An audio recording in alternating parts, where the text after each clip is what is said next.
If you run your mouth and threaten people with a gun, you may end up looking like a fool like this guy. Today's video is brought to us by Mantis. The Mantis family of products is integral to ASP staff building handgun and carbine skills and are your most economical and fastest path to improvement in your skills too. Whether you choose the X10, the Laser Academy, the Blackbeard, or use them all in concert, they will help your practice be more effective, efficient, and fun. Go check them out, pick up a unit, and thank them for sponsoring today's video. Hi friends, welcome to today's lesson here at Active Self-Protection, where every day we analyze a real-life use of force caught on camera so that your training and your practice can be more evidence-based. I am your host as always, John Correa. I could not find a news story on this one. I doubt it was reported in the news at any capacity, so I have no geographic information on this one, but it's an interesting lesson. I don't know how this one started, but it sure sounds to me like the guy who's on camera right now has told the guy who's just off camera that he has a gun, and so that guy shouldn't mess with him. Let's listen in and hear what happens. Hey, chill out. Yeah, hey, yo, chill out.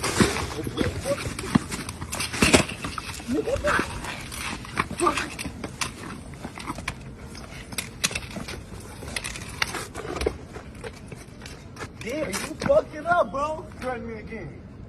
Pick up your shit. You, bro. You did threaten me, nigga. God, they got this. You said, do you know I got up in here, nigga? Pick up your shit. Pick up your shit. Pick up your shit. I'm not everybody else.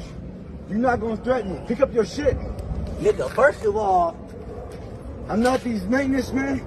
You never gonna threaten me with no gun. I never got at you disrespectfully. Have I? nah. Have I? Have I? Nah, nigga. Pick up your shit. I ain't worried Grab about your shit. stuff. You not about to threaten me with no gun, little nigga. Go put your shit up, and if you feel like you want to come back and talk to me, talk to me. Look, talk. Now you want to pay for this back? Talk, man. Because you ain't getting it back. Talk, man. Why you get at me like that, bro? Because I mean, first of all, I don't know who you talking to. I'm man on one. You just told me right now, I know you was talking to the little nigga. You talking about you got a 40 for me? You got clips for me? Nigga, You got guns for me? I wasn't even talking to we you. in this fucking neighborhood, nigga. Why the fuck would you, nigga, somebody come tripping over 'Cause you here? threatened to make When this, somebody man. come tripping over here, I guess got who my own tripping with pistols. everybody? I got my own You tripping pistols. with everybody over But here. you threatened me with a gun. Who You is can you call the talking to? police. You can call whoever. You can call the police. You call them. You threatened me with a gun. I'm gonna need that. I back. took it. You ain't getting it back. I'm gonna need that. I'm gonna need Pick that up your back. shit and take it back. You can buy it. Bro, how much you want? How much you got on you? Shit. You better be hundreds. I ain't got shit on you. Well, get up on my face. Bro, You my just shit threatened me. back. You ain't Bro. getting it back. Give me my You shit touch me back. again, I'm gonna blow you with this motherfucker, nigga. Cause you threatened me with it. I did not. Nigga, so you can call the police. You can call them. Nigga, and I'll be right here when they come. Cause you threatened me with a pistol, nigga. No, I'll I give it didn't. to him. No, I didn't. I got, it's okay. You walking around here with guns, with no I'll holster, cash threaten app this you. nigga with I'll guns. cash app you on Wednesday. Nah, Hennessy. nah. You Bro. ain't cash out me shit. Well, I didn't steal nothing. You threatened me Yes, with you your did. gun. No, I didn't. You fucking lying on my name now. Do what you gotta do, nigga. You threatened me with a gun. Cool. Call whoever you gotta call. I don't give a fuck about none of that, nigga. You threatened me with a gun. I ain't got no warrant. I ain't no felon. I ain't nothing. My record clean out here in Vegas. You better ask somebody. Nigga, I just got my shit spun. There's no news stories on this or anything because I doubt anybody called the cops or the news crews, and my guess is that other dude just got himself a free gun and the first guy learned a lesson. All right, honest question for you. What do you think that guy paid for that gun? What do you think that was? Was it like a $50 burner or was it like a $150 pawn shop special? What do you think? First major lesson here, of course, don't start none, won't be none. And I cannot say enough, if you're a concealed carrier, and I don't know if this guy was carrying a legally owned gun or whatever the case may be, but we use that not for show, but to defend ourselves, okay? And even in a state where, like Arizona, where we can legally defensively display a firearm by telling somebody we have it at threat of physical force. We can't use it, but we could threaten it. I don't recommend it.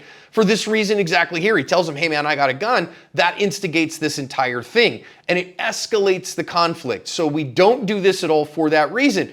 Now that said, let's see, the guy says, oh, hey, don't mess with me, I got a gun. Well, could this other guy then say, hey, genuinely, I thought the guy was going to hurt me. He threatened me with a gun. And so that justifies him then throwing a punch at the guy. I think that depends highly on who instigated the conflict to begin with.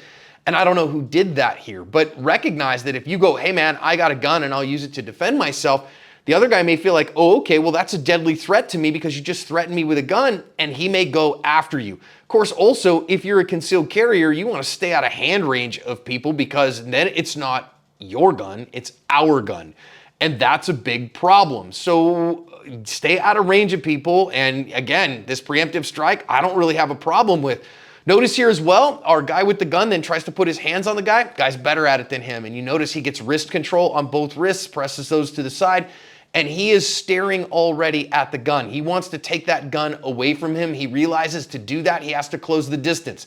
This is why we say in the 5Ds plus 1, if you're going to disarm somebody, distance is the +1 rather than just like the 6th D, because it's a prerequisite. So he closes the distance, deflects the guy's hands away from him, then dominates him, begins to dominate him. Now he's got to go and get that gun. If you're the guy with the gun on you, you have messed up, and you're about to find out from that mess up, because now dude's going for the gun. Listen, this is why your concealed carry gun needs to stay hidden until such time as a deadly threat is established and you're actually drawing that gun. Because once the other guy sees it, now it's our gun and he can fight you for it. Also here, I don't believe for concealed carry guns that you need active retention on a holster, but you do need a holster. And this guy's just got it stuffed in his hoodie pocket. I don't recommend that at all for this very reason. It is very unstable and insecure when it's time to need that gun, or if you end up having to grapple over it. I think friction holster level 1, totally fine for a concealed carry gun. Now, takes him to the ground and he gets a whooping on here, and now the guy's trying to get a gun out, but the other dude is dominating him. And so, again, if you don't want the first time you're thinking about controlling your firearm and firearm retention to be when some guy's whooping your butt. Now, I also want to notice he gets it away from him, and look at what happens to our quote-unquote disarmer here, the guy that disarmed. Is he the good guy, the bad guy? I'm not going to say.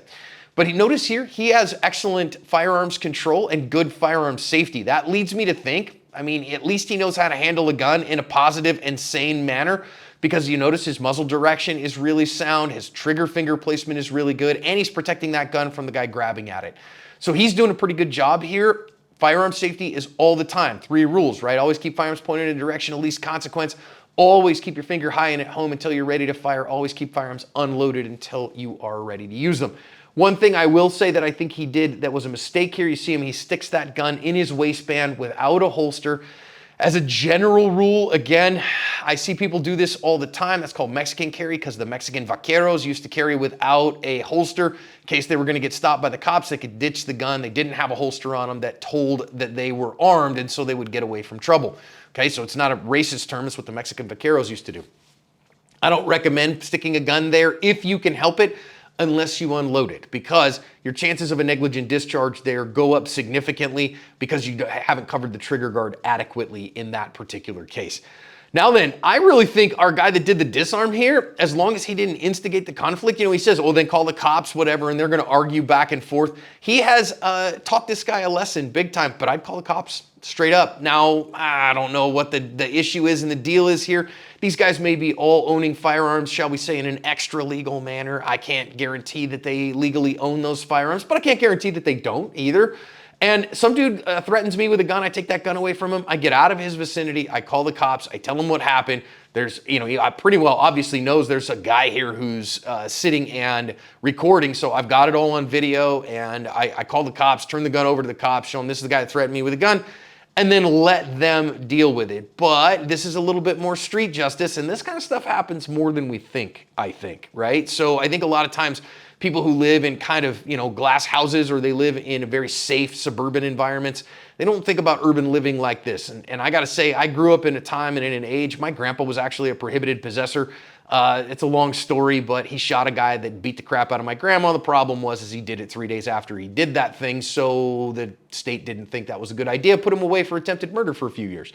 But we had guns all the time when my grandpa was a prohibited possessor, and all his friends who were prohibited possessors. I'm not saying my grandpa was a great human. He was a good dude, but not a great human all the time. You know, he had guns all the time. We had guns around all the time. So if that's the case here, obviously you wouldn't call the cops. But what are you going to do with that gun? That gun might have bodies on it. It might have a burner, right? It could be big problems. So I certainly wouldn't keep it. This is why I say, as a good, sane, sober, moral, prudent person, you want to give this gun to the cops and get rid of it, even if you have to, you know, dispose of it and say, hey, I found this on the street and I want nothing to do with it. Okay, fine, because you don't want to explain where you got it from. Fine, whatever the case may be. But I wouldn't just be like, yo, you're going to pay me back for this gun. I get it. And again, that's a little bit of street justice. I do think that was a bad idea, though. And of course, you don't know what this guy's willing to do, right? You've offended his ego now. He's gotten a hold of a gun somehow. I don't know, again, if he bought a cheap burner or if he went and got it at the pawn shop or if he bought it from Cabela's or something like that.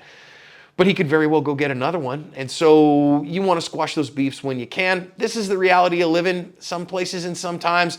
Let's make sure that we don't mess around with our concealed carry guns, that we understand how to retain our firearms. If we got to take one away from somebody, we get away from them, and like I say, I'd give it to the cops as part of covering my ass.